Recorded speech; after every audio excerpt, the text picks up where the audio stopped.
আজকে প্রথমে আমরা সবাই মিলে, আমরা যারা মনোনীত প্রার্থী, আমরা সবাই মিলে প্রথমে আমাদের দলীয় নেত্রী বেগম খালেদা জিয়ার মনোনয়নপত্র আমরা দাখিল করেছি। একই সাথে আমাদের ফেনী ১ থেকে আমাদের জনাব মজনু সাহেবও দাখিল করেছেন দলীয় অনুমতি নিয়ে বা দলের মনোনয়ন নিয়ে। ফেনী ২ থেকে আমাদের বিপি জোনাল সাহেব মনোনয়ন দাখিল করেছেন। ফেনী ৩ থেকে আমি মনোনয়নপত্র দাখিল করেছি। দেশনেত্রী বেগম খালেদা জিয়া আমাদের সকলের নেত্রী, আমাদের দলের চেয়ারপারসন। এই আসনটি তিনি অতীতে বহুবার নির্বাচন করেছেন, এখানে বিপুল ভোটে তিনি বিজয়ী হয়েছেন। আজকে তিনি সেখানে নির্বাচন করবেন।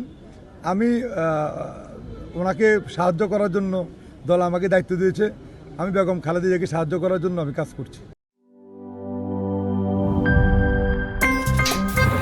আমার একটা স্মার্ট সিদ্ধান্তে 25% গ্যাসের খরচ কমেছে। ভাবছেন কিভাবে? সাধারণ গ্যাস স্টোভ বদলে আমি এনেছি আরএফএল গ্যাস স্টোভ। এর সাইন্টিফিক নজল ও ব্রাস বার্নার ক্যাপ সমানভাবে তাপ ছড়িয়ে রান্না করে দ্রুত।